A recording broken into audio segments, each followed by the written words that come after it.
comme le programme l'indique, nous sommes des avocats. Et je ne sais pas si vous avez vu dire, ça c'est l'avantage de faire cette présentation juste la veille. Dans Droit Inc., il y avait un article sur lequel les avocats... Droit Inc., je ne sais pas si vous connaissez, c'est un peu l'équivalent du Journal de Montréal pour les juristes. Et on faisait état donc d'une étude d'un psychologue américain qui évoquait que les avocats ont des cerveaux différents. C'était hier, 15 heures, que ça a été sorti. Et il montrait notamment la résistance au changement qui est inhérente à cette profession-là. Et c'est vrai qu'on est des réactionnaires par essence, je dirais, on est toujours basé sur une ancienne loi, une ancienne jurisprudence. On travaille toujours avec une sorte de rétroviseur comme mode de fonctionnement. Et c'est la raison pour laquelle j'ai le privilège de diriger un mouvement stratégique. Catherine en fait partie, comme membre du CRDP. Mais Christine et Daniel également ont fait l'honneur de participer comme chercheurs collaborateurs à ce programme-là, où on s'intéresse justement à une société en totale évolution qui est confrontée à des changements de plus en plus fréquents. L'autre élément, évidemment, plus précis, sur lequel je m'intéresse en particulier, c'est les techniques en général, les technologies, techniques, je ne vais pas faire la distinction de définition entre les deux, mais par rapport aux techniques, j'aime beaucoup me baser sur un philosophe, Bernard Stiegler notamment, qui évoquait le terme de pharmacon, le terme grec de pharmacon, qui réfère en grec à la fois au remède et à la fois au poison que constituent certaines techniques. Et il va plus loin en disant que toutes les techniques en fait ont cette double composante de poison, mais également de remède. Et relativement à la santé mobile, c'est une belle illustration de cette ambivalence, dans la mesure où, effectivement, on l'a vu tout à l'heure dans la présentation, il y a des applications, des solutions véritables qui sont produites grâce à ces applications-là. Donc il y a vraiment des raisons de se réjouir de cette décision-là. Et puis il y a plusieurs rapports gouvernementaux, notamment par rapport à l'intelligence artificielle, qui évoquent l'intérêt, à bien des égards, en termes de santé publique, mais aussi en termes d'économie, d'utiliser ces données, de les traiter, en fait de les faire parler. Comme le montrait il y a quelques semaines un rapport d'une instance gouvernementale états-unienne, c'était une priorité qu'il fallait valoriser.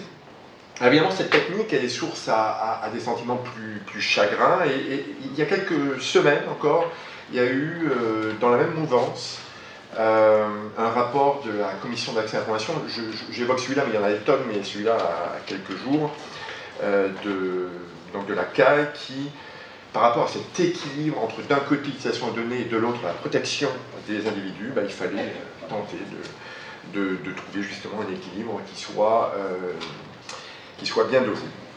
Donc, relativement à cette santé mobile, j'aimerais évoquer, en fait, me semble-t-il, les deux grandes fonctions que l'on peut associer au droit. C'était d'ailleurs, je ne suis pas sûr que ce soit très intéressant de dire, mais c'est une prof états-unienne qui est maintenant à la retraite, Claire Dalton, qui évoquait cette double notion, qui est devenue médecin d'ailleurs, elle est devenue une acupuncteur, ou acupunctrice, je ne sais pas comment dire, mais double compétence, et elle évoquait les deux fonctions principales du droit. Le premier, c'est de contrôler les actions, et de l'autre, c'est que le droit, à bien des égards, peut être un outil qui peut être utilisé par les citoyens. Alors, relativement, encore une fois, au côté plus chagrin, et effectivement, le droit est là pour établir des normes comportementales en termes de protection, s'assurer qu'il n'y a pas de discrimination, notamment, je vais y revenir évidemment, par rapport à l'utilisation des données, s'assurer d'un contrôle des actions, s'assurer, en bout de ligne, d'avoir une justice naturelle qui soit inhérente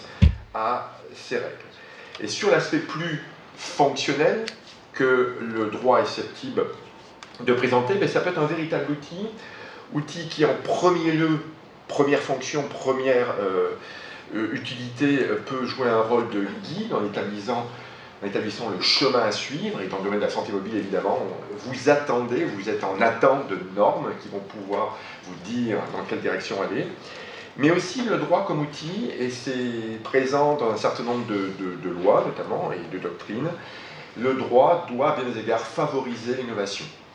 Et j'évoquerai un auteur états-unien, encore une fois, Adam Thierer, qui d'ailleurs d'une manière très différente de la vision européenne, qui dit attention, si vous mettez trop de droit partout, ben vous allez avoir un effet inhibant, empêchant le développement de certaines technologies. Et lui notamment se plaît à critiquer le principe de précaution sans lequel, selon lui, on n'aurait jamais inventé la roue s'il avait existé à cette époque-là. Alors, je reviens sur la distinction faite par Stigler sur le pharmacon tout à l'heure, avec le médicament et le remède à la fois.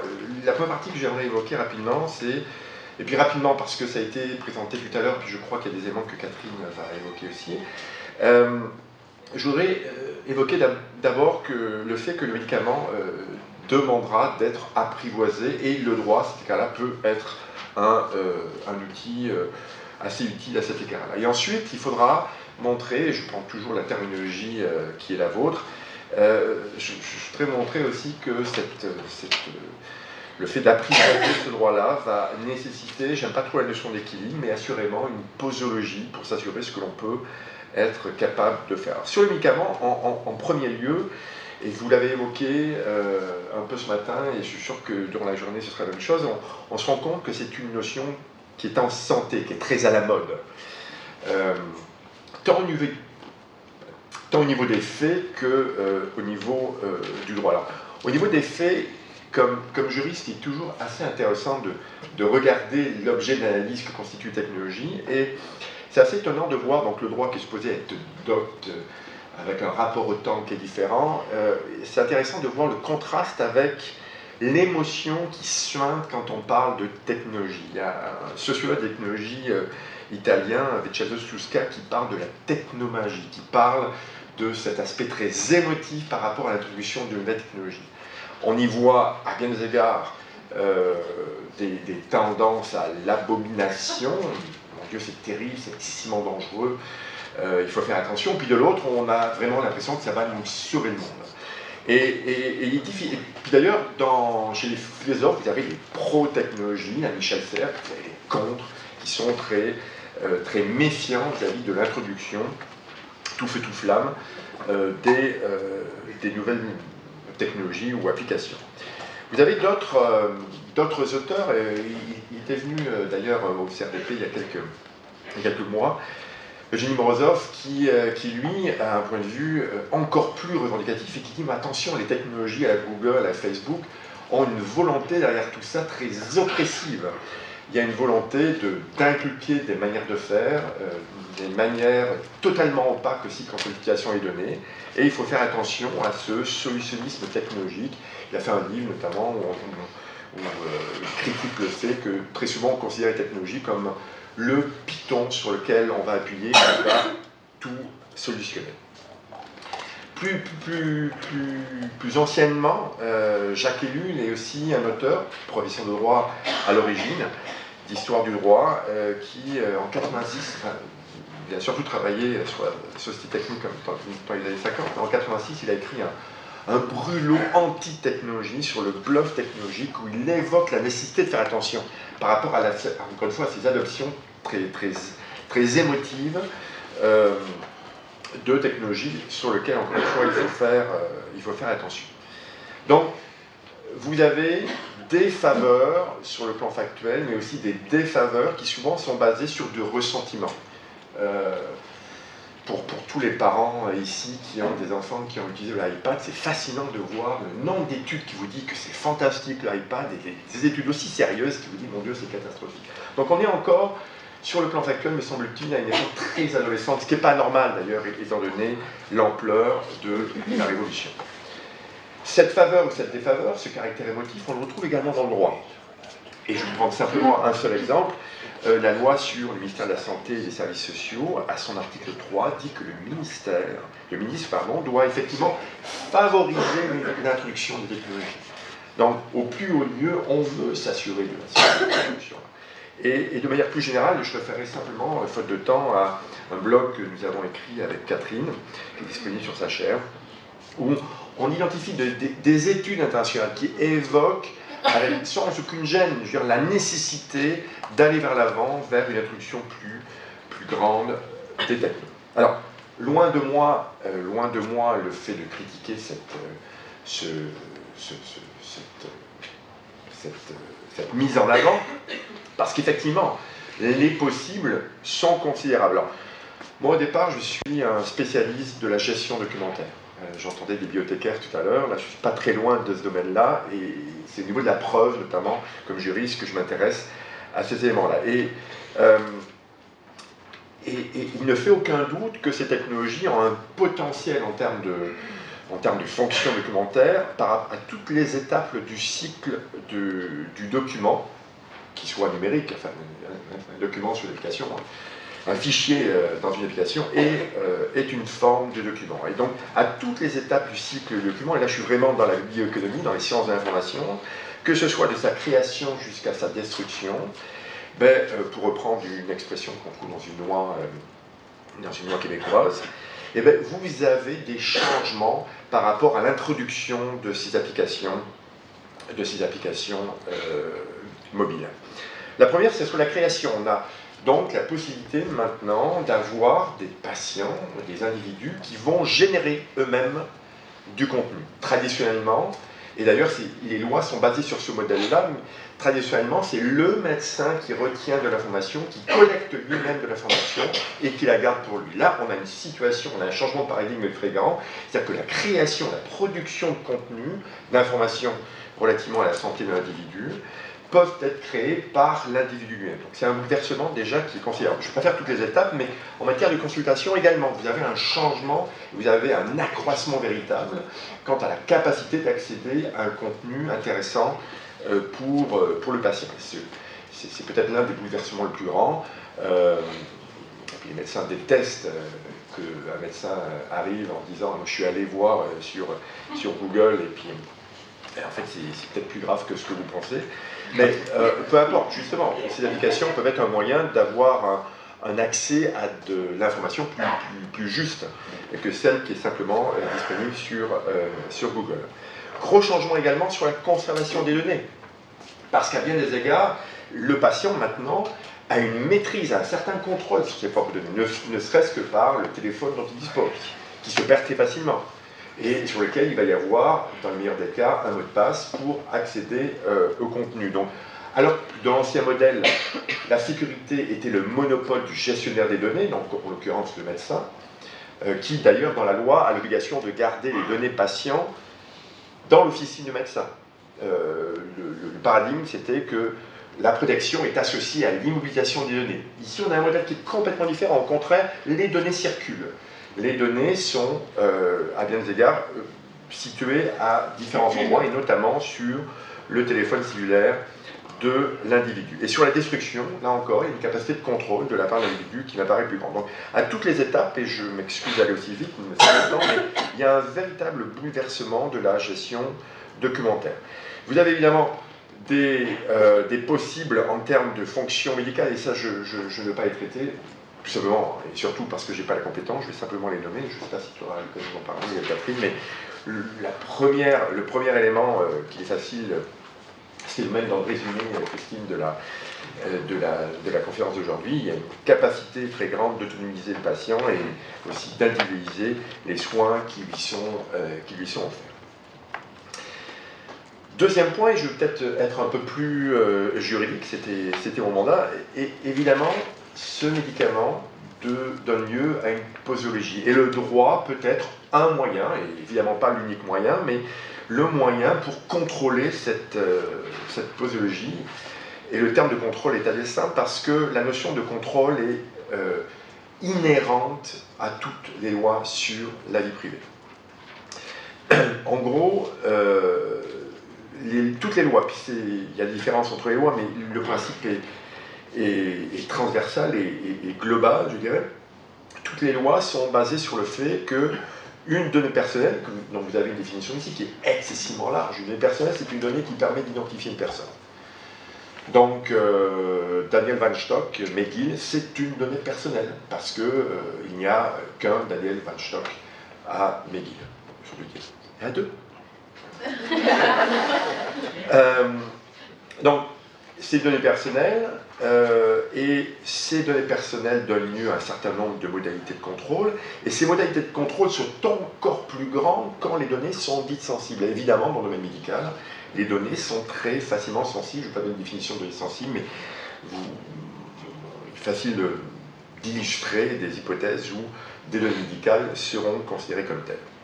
Alors, là encore, si j'avais à établir 10 grands principes autour de la plupart des lois, et notamment de la loi canadienne qui répond à l'acronyme de PIPEDA, il y a 10 grands principes qui sont associés à ces lois sur la vie privée. Le premier, c'est la responsabilité, c'est-à-dire que le gestionnaire des données a l'obligation d'être diligent dans la gestion documentaire qui contient des données personnelles. Donc tout fichier, quel qu'il soit, qui contient des données personnelles, puis on a vu que la définition était très large, doit être géré avec une certaine diligence. Vous avez aussi un principe qui peut intéresser les données médicales, évidemment, c'est que quand vous collectez des données, quand vous traitez des données pour une finalité donnée, vous n'avez pas le droit d'utiliser ce consentement de l'individu pour une autre finalité.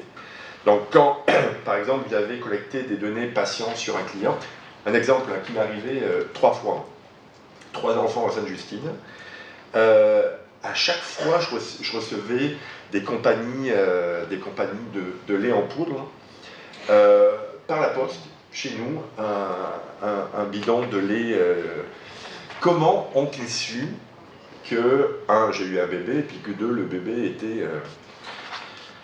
j'ai l'impression qu'il était un peu vulgaire, qu'il était un peu mou du téton. Il ne prenait pas le sein, donc il fallait lui donner un substitut. Donc forcément, on a utilisé des données pour une finalité autre. Puis c'est pas dangereux, c'est sans doute illégal. Alors c'est pas problématique, mais c'est sans doute l'utilisation. On pervertit la donnée première, qui était les données personnelles patients, pour une finalité qui était de soigner une patiente en l'occurrence, pour des fins marketing. Et ça fonctionne d'ailleurs. J'ai toujours utilisé le même bidon pendant 4 ans. Le consentement, ici, est à la base basé sur la notion de contrôle, c'est-à-dire que le patient a la capacité de dire oui ou non, on peut utiliser ces données-là pour cette fin notamment. La sécurité, et dans le domaine numérique, sans doute que l'aspect sécuritaire est encore plus grand. Et la transparence, puis je ne peux pas avoir les 10 principes, mais c'est là encore une obligation quant à la façon dont les gestionnaires de données personnelles gèrent les données. Alors, sur cette notion de contrôle, il y a 3, à mon avis, grands acteurs qui sont susceptibles d'entrer en ligne de compte pour contrôler ces données. Alors le premier, je l'ai dit à plusieurs reprises déjà, ce sont ce que j'appelle les gestionnaires de données. En gros, c'est les entreprises qui ont un accès, qui collectent les données, qui conservent les données, qui traitent les données. Ce sont évidemment les acteurs principaux sur lesquels il faut mettre en place, et le droit en met, des balises pour limiter, je dirais, les appétits d'utilisation et de traitement des données. Et là, je réfère évidemment à cette notion de données massives qui est considérée comme le pétrole de demain. On a à l'Université de Montréal, on a reçu une immense subvention, on ne parle que de ça chez nous, de l'autre côté de la colline, une immense subvention en intelligence artificielle. Le projet Ivado, Joshua Bengio est à la tête de ça, 94 millions, rien que ça, associés à ce projet-là. Et c'est fascinant, les choses qu'ils sont capables de faire, qu'ils veulent faire avec le traitement des données, et notamment dans le domaine de la santé, le tout avec une considération éthique et juridique absolument absente. Alors oui, on verra plus tard quand on l'aura fait, alors que justement, sans doute qu'il faut intégrer dès le départ, je dis juridique et éthique, mais en fait c'est sciences humaines en général. C'est vraiment un projet de sciences dures. Or, à plusieurs endroits dans le droit, il y a une obligation en premier lieu d'avoir une gestion diligente des données qui passe d'abord par une gestion sécuritaire des données. Et encore une fois, je vous disais qu'avec les données numériques, l'aspect sécuritaire est encore plus important parce que le potentiel de réutilisation des données, de copiage des données est multiplié par rapport aux informations qui ont été fichées sur un support physique, sur du papier. Et peut-être la loi auquel souvent les entreprises font référence, et à mon avis c'est une bonne idée, c'est une loi états-unienne, mais c'est une bonne idée que de référer parce que c'est la loi qui est allée le plus loin dans les obligations en termes de gestion documentaire, en termes de sécurité. C'est la loi dite IPA, qui correspond à l'acronyme en question, où on va très très loin, alors c'est 5 minutes, où on va très très loin dans les obligations en termes de sécurité, alors d'ailleurs qu'il n'y a pas de loi générale sur la vie privée, mais il y a des lois dans le domaine financier, dans le domaine de la santé. Et on évoque notamment si la solution de l'anonymisation est une solution intéressante. Alors oui, c'est intéressante, même s'il y a certains auteurs qui font état du fait que cette solution d'anonymisation est sans doute intéressante, mais il y a sans doute des possibilités de re-identifier les données qui ont été au préalablement anonymisées. Donc c'est une solution qui est valorisée d'un côté, contestée dans l'autre. Je fais état à un rapport du Federal Trade Commission aux États-Unis, là encore, qui évoque la nécessité de prendre des mesures raisonnables pour s'assurer que cette déidentification ne soit pas, se fasse de manière correcte, et surtout, en fait, qu'on interdise la réidentification. Parce qu'à bien des égards aussi, par rapport aux données numériques en général, mais aux données personnelles numériques, et particulièrement aux données de santé numérique, il y a des hypothèses assurément où on ne peut pas utiliser les données, où il faut interdire l'utilisation des données sur la base tout simplement des principes de responsabilité civile. Et je prends ici un article du Code civil sur lequel on ne peut pas faire de discrimination et on ne peut pas créer de dommages avec certaines données. La seule illustration que je donnais à cet égard-là, c'était la compagnie Target notamment, vous avez peut-être entendu parler de cette affaire-là en 2012, qui avait envoyé de l'information sur des produits liés à la grossesse.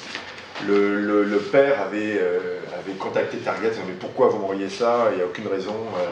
Et en fait, il a rappelé plus tard pour dire, en fait, oui, j'ai appris après vous, en fait, que ma fille était enceinte. Donc, s'assurer, encore une fois, qu'il faut limiter, d'ailleurs, il y a eu le commissaire à la vie privée qui a limité notamment Google, par exemple, à faire de la publicité comportementale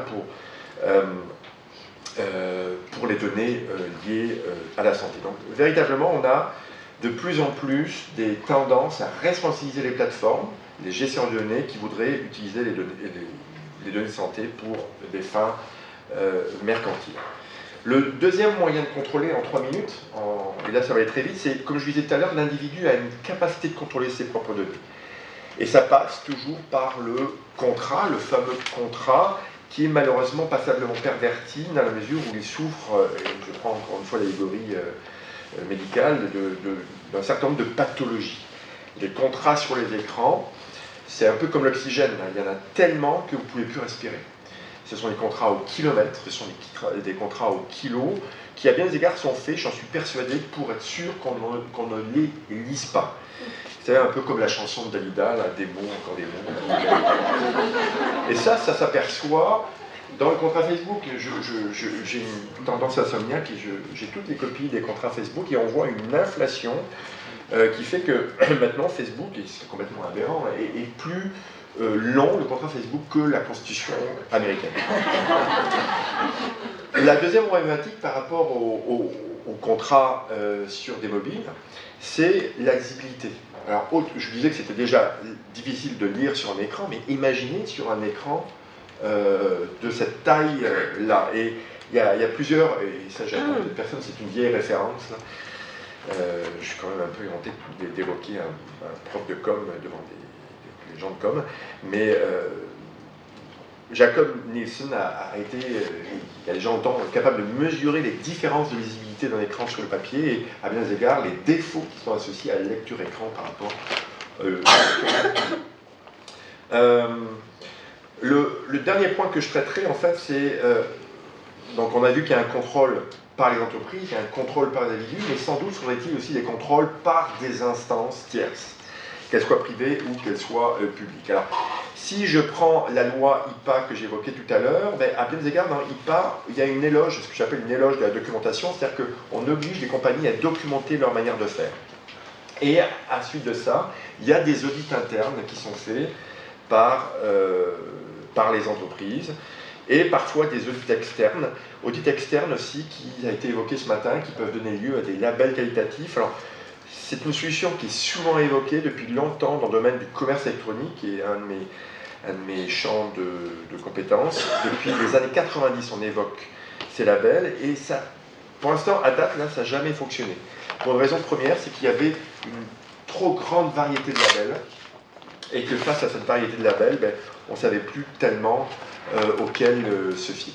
Je vais simplement faire état que, notamment dans certaines lois européennes, on a remis au goût du jour ces questions de labels, et notamment dans un règlement européen qui a été adopté au mois d'avril, on évoque la nécessité pour les instances gouvernementales européennes de mettre de l'avant un label. J'avais un dernier point sur, en fait, qui était une main tendue. En fait, je vous ai parlé beaucoup de droit, mais en fait, je n'aurais pas le temps de développer. Je vais laisser tomber.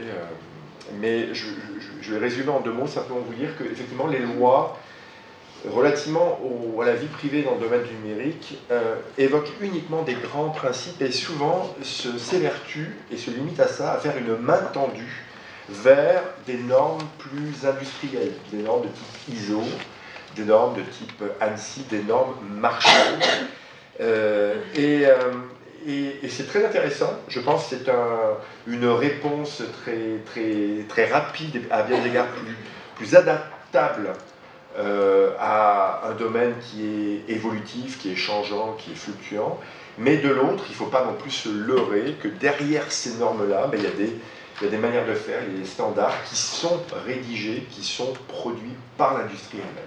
Donc comme juriste, je crois qu'on n'a plus le temps, j'ai bien cette expression que je dis des fois, de mettre les mains dans la norme, c'est-à-dire de ne pas se limiter aux lois, à la jurisprudence, à la doctrine, mais d'aller voir comment et quelles sont les dispositions qui sont prévues dans ces textes-là.